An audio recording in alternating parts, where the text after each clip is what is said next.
What's up, kings and queens? It's Dan from Daft Previews, and I'm back for another comprehensive preview on this upcoming 3-game slate. We're fresh off a 10-unit profit day, making up for the rubbish over the past week and getting us back in the green for this month. So stick around for the recap at the end of this video, and I'll go through all the winning picks. I'll explain why I picked them. I'll also go through all the losing plays, and I'll dissect them and teach some lessons on what we should be avoiding and looking for in these upcoming ones. But look, given there's only 3 games in this upcoming slate, I didn't take that as an opportunity to do less. So the same amount of effort has gone into this. So in this preview, I'll be sharing the players who have the best matchups. And for the undertakers out there, I'll be sharing the players who have the worst matchup for their props. As always, I'll be sharing my screen, taking you through each player who's got a great matchup based on the defense's last 15 games and the worst matchup based on the defense's last 15 games.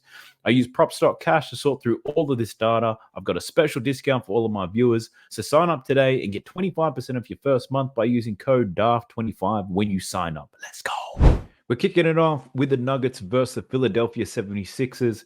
It's weird that the whole starting lineup for Denver are game time decisions, but look, I've got the research and let me lay it all out on the table for you. The very first play we're talking through is Tyrese Maxey. We're looking at 25.5 points, but we're looking at his under. So the Nuggets allow the second least points to point guards over their last 15. Looking at Maxey's last 10, you can see that he's covered this in 4 of his last 10 games, averaging 25.3. In head-to-head matchups, he's covered this 1 out of 2, averaging 21 points per game. Obviously, Embiid is back, so he did miss some time. One thing that's pretty important that we go through is how does he perform with Embiid? He's obviously had a lot of time without him. Higher usage rate. Does that mean better performances? Probably not. So you can see his last 5 games with Embiid in the lineup, he's covered this line 4 times, averaging 28.6. So I've gotten myself in trouble fading Maxey before, so I won't be doing it again. But look, tough matchup for him, so we'll see if he can deliver. The next player who's got a difficult matchup, we're looking at Joel Embiid, and it's not his points because he's a beast at that. It's actually his rebounds. The Nuggets allow the 7th least rebounds to centers. Embiid's covered this in 5 of his last 10, averaging 12 rebounds per game. In head-to-head matchups, his last matchup against the Nuggets, he pulled down 18 rebounds, and the matchup before that, he pulled down 12. So I won't be fading Embiid's rebounds. I think he does have a big game, but the matchup will be difficult. We're sticking with the unders here. Obviously, both of these teams are the better teams in the competition. Defensively, they're going to be great and strong in a lot of areas. So it comes down to which players are going to say, I don't give a shit if the matchup is tough. I'm going over anyway. But for Jamal Murray, we're looking at under 30.5 points and assists. The 76ers allow the least points and assists to point guards over the last 15.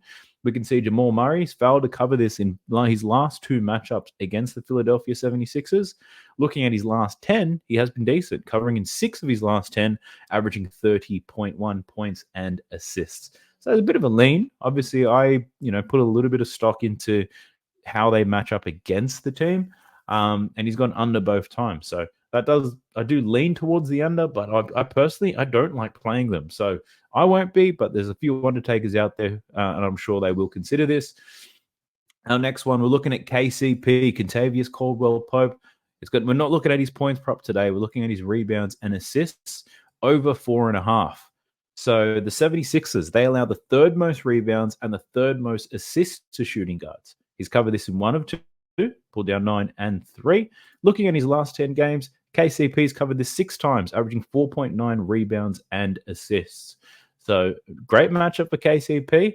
It's a very short one. So if you're only looking for 5, you could be waiting until the very last minute and tracking that. But who knows? He could get that very quickly in the first quarter. Who knows? The next one is MPJ, Michael Porter Jr., and we're looking at his rebound prop for this one. We're looking at 6.5 rebounds, I believe.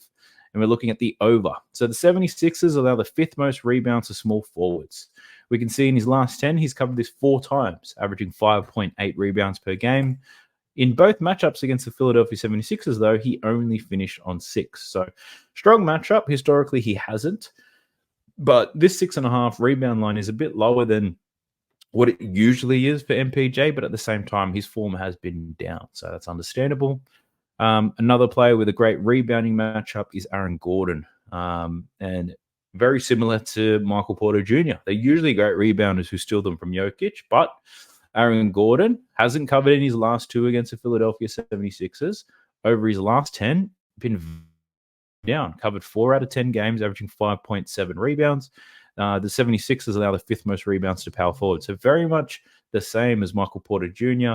I can see one of them having a big rebounding game, but I honestly couldn't tell you who. So obviously, Jokic is going to have his hands full with Embiid, and it might be a difficult game for Jokic to get some boards, but he's done it again in the past. So yeah, difficult one there. So I wouldn't know which one to pick, so I'd probably avoid them both, to be honest with you. Staying in the same game, we're looking at Nikola Jokic, and he's got a tough matchup when it comes to his assists in this one. So his line's at 9.5. The 76ers allow the 6th lowest assists to centers. He's covered this in 4 of his last 10, averaging 9.4. In head-to-head matchups, he's gone for 9 and 12. So he's been pretty decent against the Philadelphia 76ers in the past. If he gets this, it most likely means he gets a triple-double, but I do not know. The whole starting lineup for Denver are game-time decisions. I wonder who sits. So if MPJ or Aaron Gordon do sit, I'd obviously take whoever's there to get rebounds because that eliminates the other. If Jamal Murray's out, you'd probably take the Joker's assist line. It's a real tricky one. So I wouldn't put any bets on any of the Denver players at the moment until we know who is playing. But look, there's the preview for that game. Let's jump into the next one. Jumping into the Kings versus the Suns. First player here is Bradley Beal. We're looking at over 20.5 points. The Kings allow the 3rd most points and the most 3-pointers made to shooting guards. Beal's covered in 6 of his last 10, averaging 19.1 points per game. In his last 2 head-to-head matchups with the Kings, he scored 24 and 20 points. The next player with a great matchup is Kevin Durant, and we're looking at his points prop here, over 27.5. He averages 27.5 in his last 2 games against the Kings. In his last 10 games, it's been a bit strange. He's had some excellent ones and some shockers. So 4 out of his last 10 he's covered in, averaging 25.5 points per game. The Kings allow the most points to power forwards over their last 15. Does Kevin Durant take advantage of that is the question. I do not know. So I have watched the Suns quite a bit recently because I have been betting on Kevin Durant, and he's been looking passive as hell. So I personally would avoid this, but, you know, he's the Slim Reaper. He can turn this on at any time. So I wouldn't be surprised if he goes off for 30. The matchup is great. It just comes down to how bad does he want it, and that I cannot answer. Another player that we're going to go through is from the Suns, but we're looking at Yusuf Nurkic, but we're looking under his 12.5 points line. The Kings allow the 2nd least points to centers. He's covered this in 5 of his last 10 games, averaging 13.3 points per game. In his last 2 head-to-head matchups with the Kings, he went for 8, and then earlier this season, he scored 15 against them. So I'm not touching this. I don't like unders, but, you know, it is a difficult matchup for Nurk. Another under that we're looking at is Keegan Murray. Now, I believe he's a game-time decision for this game as well. But if he does play, you could consider he's under in his rebounds prop, under 4.5. The Suns allow the 3rd lowest rebounds to power forwards. And if he is matched up against KD, he may not get those opportunities. He's covered this in 2 of 6 games against the Phoenix Suns. And in the games he did cover, he just finished on 5. Looking at his last 10 games, he's either smashing this or not getting close. But he has covered in 6 of his last 10, averaging 5.6 rebounds per game. So, yeah, it's a real difficult one. Form is hard. I personally would not play Keegan Murray in this one. Another under that we're looking at is Domantas Sabonis, under 12.5 rebounds. He's a rebounding machine, but the Suns allow the 3rd lowest rebounds to centers. This 12.5 rebound line is covered in 5 of his last 10, averaging 14.3 rebounds per game. In head-to-head matchups, he's only covered this in 2 of his last 6. So these last 2 games you can see here were this season, so 17 and 11. Quite a difficult one. That line is quite high for your average center, but look, Sabonis definitely capable of a massive game, but given the matchup is difficult, I wouldn't be surprised to see him on 10 and have a lot of people complaining that they took him for 12 or whatever it may be. So I'm fading Domantas Sabonis on this one. Even if I didn't know the Suns allowed the 3rd lowest rebounds to centers, this form is scary to me. He's capable of 17, but he's also capable of 8. So there's a big gap between his best and his worst game, so I won't be touching that. Let's jump into the last game. Looking at the OKC Thunder versus Los Angeles Clippers. Now, Shai Gilgeous-Alexander is a game-time decision for this game, so there's limited markets available. But there's a few players that have some good matchups. The first one's Russell Westbrook and James Harden looking at their rebounds. So the Thunder allow the 5th most rebounds to point guards. In this particular one, let's look at Russ. So 4 games against the OKC Thunder. He's covered in 3 of them, averaging 6.8 rebounds per game. But obviously the number of minutes he's getting, it's not like he was in the past. He did record 13 rebounds against them the last time we played him, but it has been some time. Looking at his last 10 games, though, Russ has covered this in 6 of his last 10, averaging 4.4 rebounds per game. Had a 4-game stretch where I'm pretty sure his minutes were down. Let me check that. Yeah, that 4-game stretch, his minutes were really low, but he did play 29 minutes against the Minnesota Timberwolves. So it's really dependent on how much game time he gets, and I can't really predict that at this point. So you probably have to stay close to any lineup changes. One thing I find useful in this scenario is if you Google each player from the LA Clippers, you'll see some gossip about, might have a bruised hip or resting an ankle or whatever it may be. So they kind of give you a hint that there could be a minutes restriction. And that's when opportunities for Russ could really skyrocket. James Harden also has the same matchup, so a good one for rebounds, but his recent form is ass. Let's have a look at that. He's covered this in 2 of his last 10, averaging 4 rebounds per game. But against his last 2 against Oklahoma, he's absolutely killed it. So a bit unpredictable with what's happening at the moment in LA. They are playing well, don't get me wrong, but they're a very difficult team to bet on. They've got 4 players. Well, pretty much. Yeah, they've got 4 players you can pretty much rely on to get involved in the game to some extent. I'm including Zubac here. And you've got Westbrook, and you don't know how many minutes he's going to play, but if he does, he can absolutely steal all the stats from everybody. So, yeah, it's a very difficult one, and I won't be touching many from this game, I'll tell you that. Paul George, though, he has a difficult matchup in this one, and we're looking at his points. We're looking at the under 24.5 points.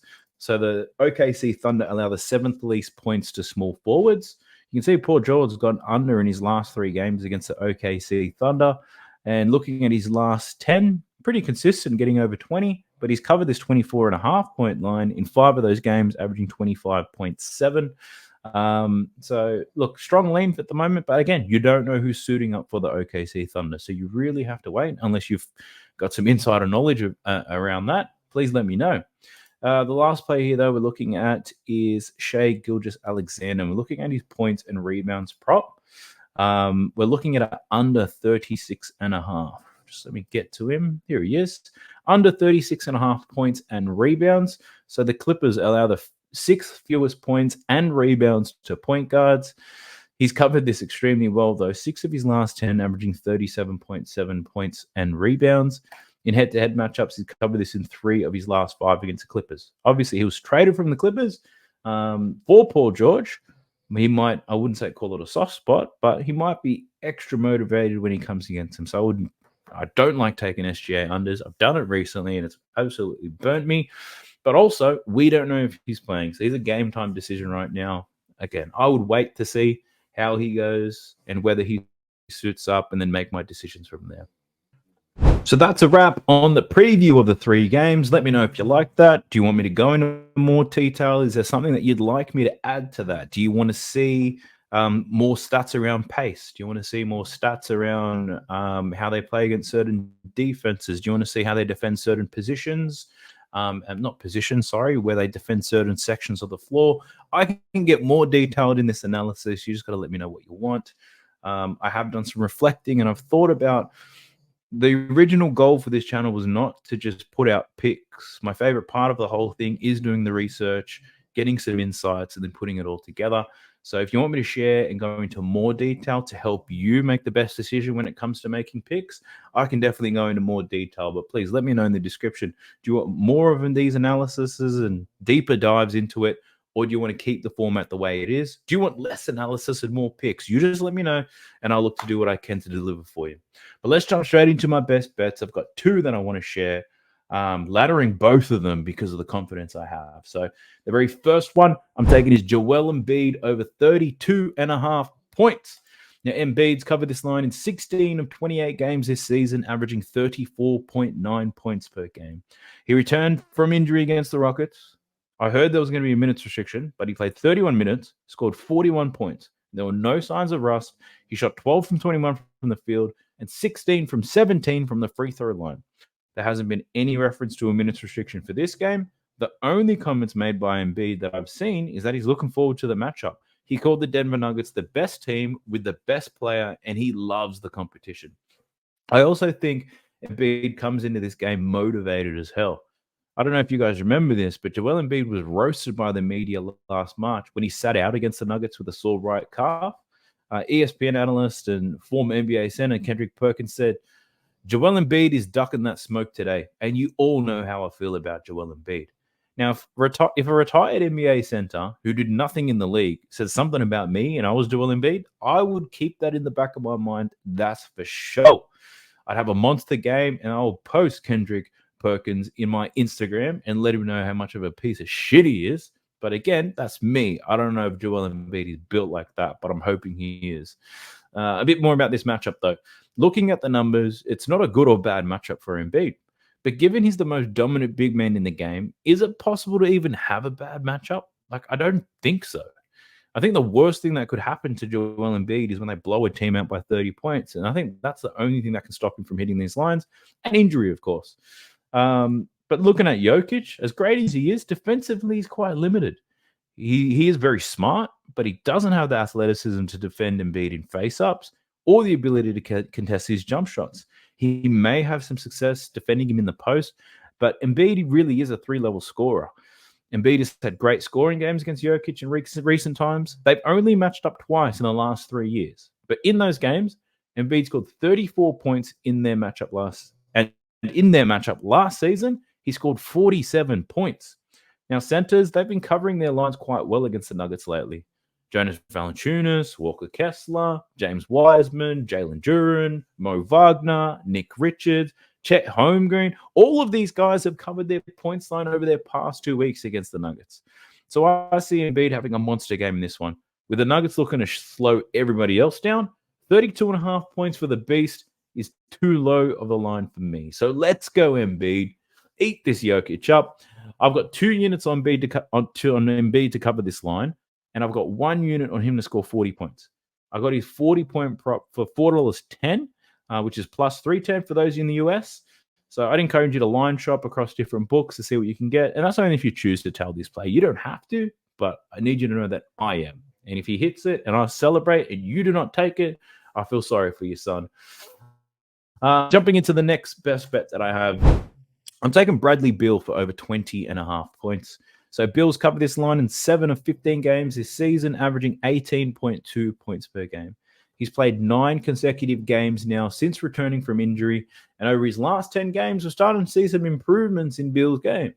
Since returning from injury, he's covered this line in 6 of his last 9 games. Looking into the games where he's gone under his points line, the Suns were blown out by the Clippers. Against the Grizzlies, he only shot the ball 12 times. In that game, every single player in their starting lineup, so that includes Nurkic and Allen, they attempted more shots than Bradley Beal. The Grizzlies, they also allow the 6th fewest points to shooting guards, so he did have a much more difficult matchup than he's going to see today. In his first game back from injury, it was against the Hornets. He only attempted 8 shots, so I can easily forgive that. So despite those 3 games where his attempts were much lower than what we've seen, he's been scoring the ball at quite an efficient rate. He's shooting at 58% over his last 10 games, and he's averaging close to 14 shot attempts per game. His 3-point percentage over his last 2 games has been absolutely arousing. I can't even say it makes me mildly erect. What's the opposite to mildly erect? Let me know. Fully erect? But anyway, that's how it makes me feel. It's been mental. He shot 8 out of 10 3-pointers against the Lakers. Then he shot 4 out of 10 3-pointers against the Trailblazers. As mentioned earlier, the Kings allowed the 3rd most points and the most 3-pointers made to shooting guards. This is the easiest matchup Bradley Beal has faced over this 10-game stretch, and I'm excited what he can do with it. Kevin Durant, who also has a great matchup, he is passive as hell, and he's more than happy to see Beal and Booker pick up the scoring load. In games with Beal and Booker, KD's averaging 17 shots per game and 4.8 free throws. When Beal's not there, he attempts over 20 shots per game and attempts 8 free throws per game. So it's a huge reduction in his usage rate. Looking at Devin Booker's numbers, with and without Beal, they don't change. So KD is definitely the one taking the back seat when all 3 of them are healthy. So I've got 2 units on Bill to cover this line, but I'll also be laddering his 3-pointers made. So he's not traditionally an excellent 3-point shooter. So we are seeing a bit of value in this one. His recent form plus this matchup against the Kings is an opportunity I don't want to miss. So I'm taking him for 3, 4, and 5 3-pointers made. 3 3-pointers made, I'm getting $3 odds. So provided that hits, we won't be losing any money. For 4 3-pointers made, I got $6.50. And for 5 3-pointers made, I got $9.50. So everything from 4 and up is profit. Again, you don't have to tell these, but I'm being completely transparent with what I've already put my bets in and what I am playing tomorrow. But line shop, if you feel you see the lines and they're not worth it, don't feel any pressure to play them. But let's jump straight into the recap for the day that was. All right, so we're jumping into bet analytics. So you can sign up for this one for free if you want to track all of your bets. You can also get the paid version, which gives you more advanced analytics, which I have. But looking into the day that was, we did go through a lot of these in the video in the last one. Jalen Green over 6.5 rebounds and assists. That cashed real easy and real quick, so that was no sweat.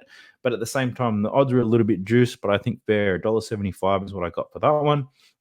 Cash very easy. I said the line would move. Even if it moved to 7.5, that cash anyway. We took Steph Curry's over 4.5 assists. I know that his assist line did move, but I got pretty decent odds for that at $1.80. He cashed that quite easily. And here comes the ladder, which really saved our day. We took Jeremy Sohan over 11.5 points for 15 points and for 20 points. So on Sohan alone, I collected about 11 units profit on that ladder play.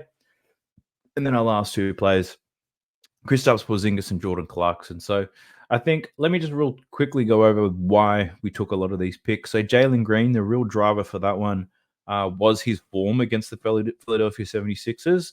His last 2 games against them were excellent when it came to rebounds and assists.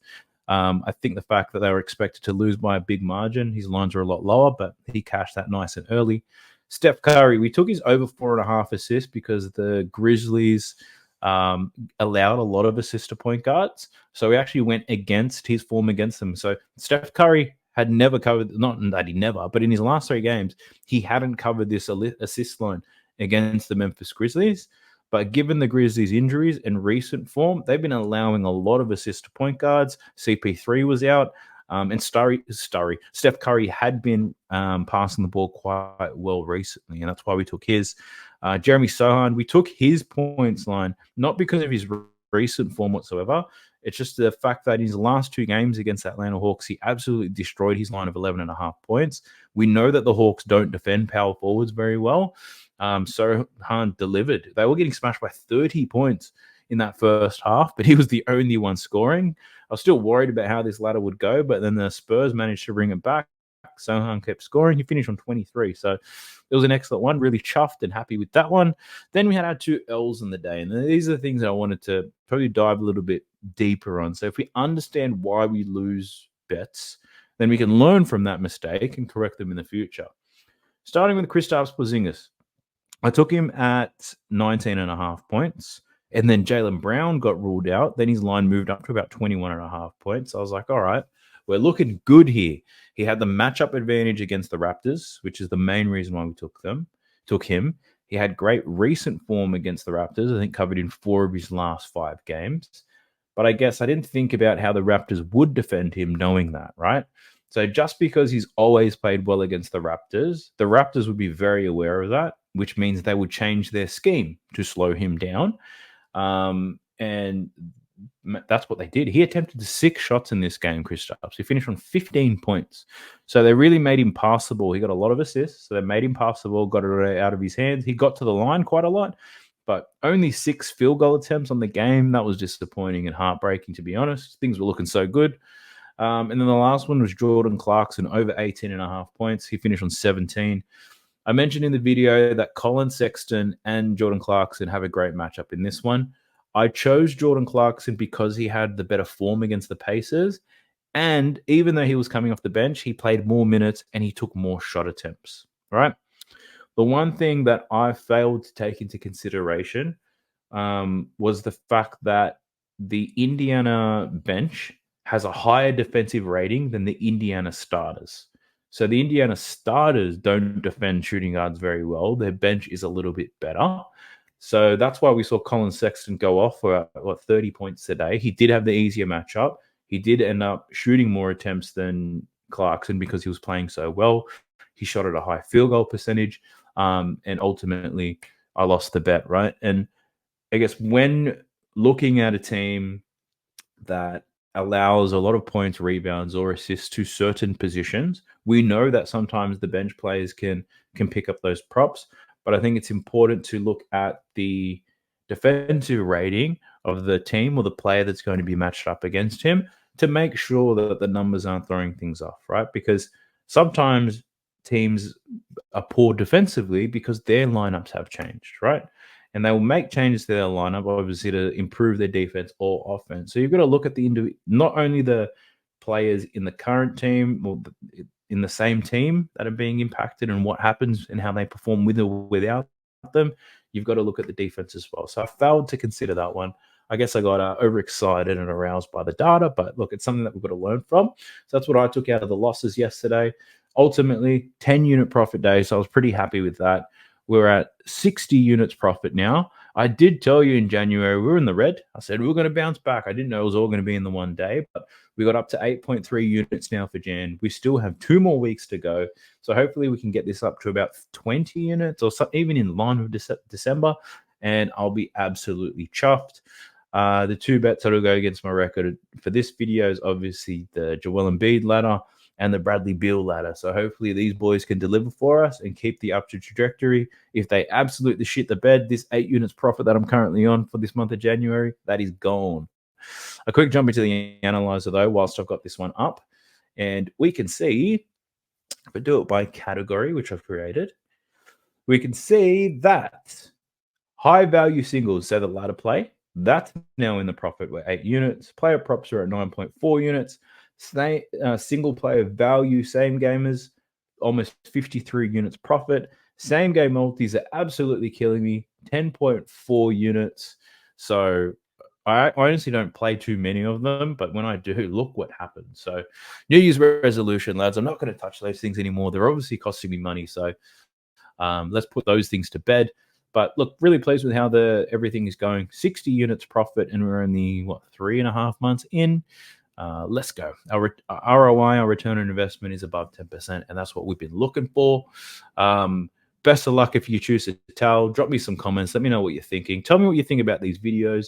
What else can I put in these videos to offer you some more value? And if you leave me some suggestions, I promise you I'll do everything I can to get amongst that for you. I'll catch you guys in the next one. Stay tuned to your favorite song. I'll see you tomorrow. Peace. Sub to the channel cause your boy's getting busy. Coming to your line from the west side of Sydney. We've got the free picks and the juice on the daily. It's all free, you don't even have to pay me.